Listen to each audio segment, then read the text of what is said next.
It's the Metro on 1019 WDET. I'm Tia Graham. Andre Dre Dukes is a living example of what happens when you get a second chance in life. Dre grew up in Detroit's east side and watched once thriving neighborhoods collapse. He lived a rough life, growing up in Detroit riddled with gun violence and drugs. He battled addiction and spent a decade in prison. But since his release, he has changed the way he approaches life. He checked into recovery centers and started working with kids and became a father. He has been motivated to make an impact to ensure the next generation of young Black boys and teens have a blueprint to follow and to learn a better way to escape their issues. Streetwise in Real Talk is Dre's answer, an autobiographical guide for boys who simply need to feel seen and heard. It's a fictional, age-appropriate book for at-risk young people that focuses on consequences, but not glorifying crime. Dre spoke with me about the life he's lived that's informed Streetwise in Real Talk and what he hopes boys and teens take away from the book. Well, I'm a man of God, so definitely got to give it to the man to the man upstairs, and what kept me going, And so I'm a pretty big guy, I'm 6'8". Almost 300 pounds. So, strong guy. So I was kind of influenced by a lot of things in the streets. And to say what kept me going, I got to keep saying God, and that's just, bottom line with that. That's who kept me. Yes. And you spoke about it, but having a large stature, especially, 6'8", almost 300 pounds, did you ever feel like you had to live up to your size, especially growing up? Like you said, growing up on the east side, there was always peer pressure for, a young man coming up and to have a point to prove. Yeah, everybody wanted to prove a point. I was pretty good at proving my point. I was going to say, the size alone, you could prove it just walking in the room. I mean, yeah. And then, it cost me, 5 bullet holes too, though, So, I learned quick I wasn't the baddest, but I kept trying. When did you start to realize, maybe, my physical appearance or maybe just trying to be something isn't the way out of this, isn't the way through in life? Man, you know what? the bell, it clicked for me when I lost my brother 2 years ago to drug overdose. I was on the path of doing what I'm doing now anyway. But when I lost him, I got mad. I got mad. And my way of taking out my anger is what I'm doing. I'm mad at the drug. That's what I'm mad at. Because it's something that we all got to get ahead of. And that's we have to bring it up. It's fentanyl. And it's killing our kids and our family members at a rapid rate. And that's kind of what my biggest focus is, addiction right now. Because everything was dealing with addiction. Even as a kid. It wasn't addressed when I was a kid. So if it wasn't addressed then, it was addressed when I was in prison. That's when I realized, hey, I might have an addiction here. Sometimes for some people it's too late because that prison trip ends up being life. Let's reach back and get the youth. I challenge the city, to this reaching back. It's sad when the fentanyl is so bad. Some of the hustlers don't even want to deal with it. And that's just to let you know. And some people are playing with it. And the lives are being lost at a rapid rate. I lost, 4 friends within the last 2 weeks. Oh, I'm so sorry to hear that. Yeah. So, I work in recovery and I work with the youth. That's what inspired me to write the book, Streetwise and Real Talk. Yes, to speak their language. Somebody got to speak their language. Because they'll listen to you if you speak their language. Fact. Came up, and they will. And people don't, And I tell some people, some family members out here, some moms, some parents. I say, you can tell that kid the same thing I'm telling them. She say, he won't listen to me. And then I'll go and tell him. I'm speaking his language, And that's what the book is about. Let's get into the book itself, Streetwise and Real Talk. Now, you're talking about it, just like you said, you're pulling from your own personal experiences and you're writing in the book and writing in a way that the young men can understand Number one, I want to hit on the importance of having a man talk to these young men. A lot of the times, like you heard a mom say, like, she's not going to listen to me, but when we have a man there and a male presence there to tell these stories, it matters. It resonates a little bit differently. Talk about being a man in this position doing this work. Well, I say it like this. I have a son. He's 20 years old, right? I protected him. I make sure he wasn't like I was, right? But do I ignore the other kid up the street who's just like I was? Just because my son didn't come out like that because I made sure. Do I say, hey, no, I did right because my son, he's not like that? No, you still have to help. You still have to help because you see another kid's going through the same thing that you went through. So yeah, that's being a man. You got to step up and be a man about it. You see this, it's going on around you just because it's not, you protect your home, of course. But I challenge you because the things you go through them to give back. And that's just period, point blank. Talking about the importance of the book, it says, so Streetwise and Real Talk. When did you start writing it? Well, I'm a supervisor at a juvenile facility. And I started to write an autobiography about my life. And I got like third through the book and I went back and read it. And it sounded like everybody else's autobiography. I said, and then again, who is it helping? What's an autobiography of my life helping anyone? So I started looking at the kids I was working around and started thinking like, man, this is when I started, I said, when I jumped off the porch too soon. And that's the first chapter in the book, jumping off the porch too soon. And I give you a little story about what happened when I jumped off the porch too soon. And a lesson in it. I got shot, 13 years old. Just that experience alone as a 13-year-old young man, a 13-year-old boy, that's something that shaped your whole future. It did.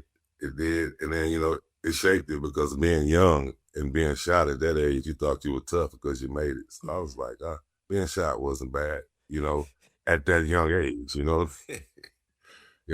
but yeah, I went through some things and a lot of them I sent myself through because it was peer pressure coming up in the era I did, So how does Streetwise and Real Talk speak to kids without glorifying street life or crime? Well, if I'm telling you to get a job, and like say for instance, if you go to a job training class, and that teacher is instructing that class, and he's instructing it from the book. So he's textbooking us, you know what I mean? So I'm listening and I get it. But if I get up there and I talk and I speak and I tell that same story he's telling this kid, and I'm speaking his language, should some people say Imani, I'm speaking hood, should you say? Yeah. He's understanding it, and I have his attention, if that makes sense. 100%. African-American vernacular English, or Ebonics, is the culture. It's a part of the culture. It's important to meet people where they are, Right. And so let me give you an example. When I started my job, a lot of the kids used to call me Big Homie. So my boss say, hey, they can't call you that. They got to call you by their name, she was a white lady, older white lady. And I told her, I say, you know what Big Homie mean? So she said, no. I said, won't you find out? And then, so about a week later, she walked by me. She said, hey, Big Homie. I said, okay, you get it. You get it. Somebody explained to you Big Homie is a respect thing, and it's a lot of big homies that kids are being misled by. And that's dangerous. That's the dangerous part of this trying to help thing. You know what I mean? Mm-hmm. Because you're dealing with the kids that still following certain, traits and what they think is cool, what they think is in. He got that swag and type, all that. So when you speak in their language, you telling them to do the right thing, try that sometime. A lot of them ain't trying it. And a lot of guys who know better. It's my era, my age. I challenge them, man. I challenge them. We can't fall back on this one. We lived through a lot of drug epidemics, but this one right here, yeah, I think they don't know how to get ahead of it. So, this one I think we got to step up on. Yes. But you do have you have some people in the city of Detroit that I've reached out to. You have the Marshall Mathers Youth Project. They're doing things. You got the Runyon Ave Shady Record. They doing things. You got kids. They trying to reach out to them because it's close to home now. So when you talk about your space right now, you Yeah. talk about your book, Streetwise and Real Talk. In what ways do you hope it impacts a young reader, like a young man? Like when he's reading it before and then afterwards, what do you hope that before and after transition is? Well, he ain't the only one going through what he's going through. And there is a way out. And there's a way out. We just got to make ourselves visual. We make ourselves visual, it's easier for them to reach us. We can't sit back and say, hey, they never came to us. It's too late. Sometimes we got to go to them. We've talked about learned helplessness on the Metro. It's the idea that based on negative outcomes, multiple negative outcomes adding up, a person just gives up or they try to do something that's a little bit more extreme. How does this connect to the men who should be mentoring boys and teens? The other ones, there's other role models out there, the wrong ones. And it's going to look like the outcome that it's looking like. You know, there are some big homies. We just got to make ourselves visual. Yeah, because the wrong ones are making themselves visual by pulling up. You know, they flexing. Just like when we were kids, they pulled up on us and they flexed on us, made us want to get it. They doing the same thing to them. What they dealing with something that's killing them. Overall, when we talk about just your presence in these spaces, the book itself, what do you hope that impact is outside of just you can do better than this, but like what's the future you're setting up for some of these young boys? Well, we're setting up a program right now called FF. It's called Fearless Futures. It teaches these kids when they turn 18, DCS is done with them. You know, but there's other programs that they have for them after 18. So, you know, I'm trying to grab them after 18, after they're coming out of care of DCS, and set up programs for them like vocations. A lot of them don't even know how to do job applications, resumes. They don't even know what a resume is. You know, so because they've been bounced around DCS so much, you know, child care, so they don't know. And so inside of these group homes, they're picking up addictions. You know, so then by the time they 18 out, you know, yeah, we're done with you. You're kicking them out to what though? So I'm trying to be there when you kick them out, to send them in another direction, give them something to go out there, some tools. You can get it. Let's offer it to them now before they get to prison. You know, don't let that happen, because that's the direction that they go into when you kick them out of DCS services. You talked about it a little bit. Yes. You have a 20-year-old son, and you were able to give him something that a lot of young men don't have in this life, and that's just a father who's there, number one, present. And that no matter what culture you come from, a present father is important, but you were there teaching him the right things to do. So how did that impact you personally, especially just seeing this young man turn into who he is today? Well, I have to first of all say, I have a strong black wife, man.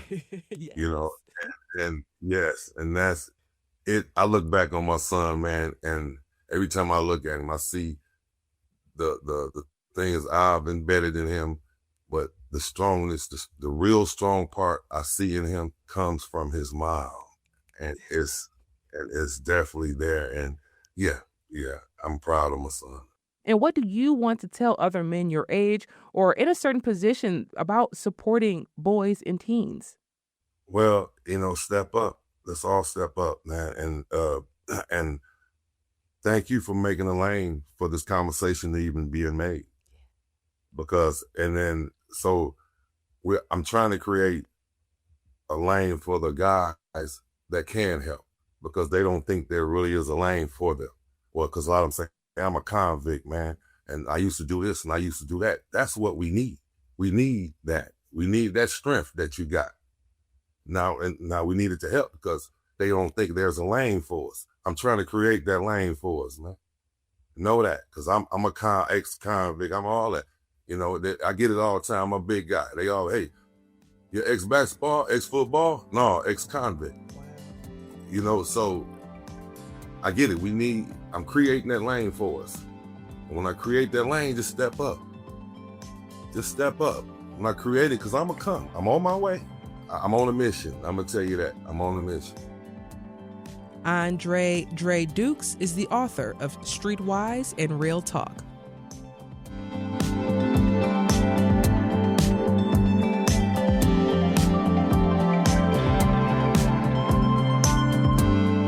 Coming up, world-class international films are coming to Detroit Film Theater this winter. We'll hear all about the season's lineup from the theater's director, Elliot Wilhelm. That's coming up next. This is The Metro.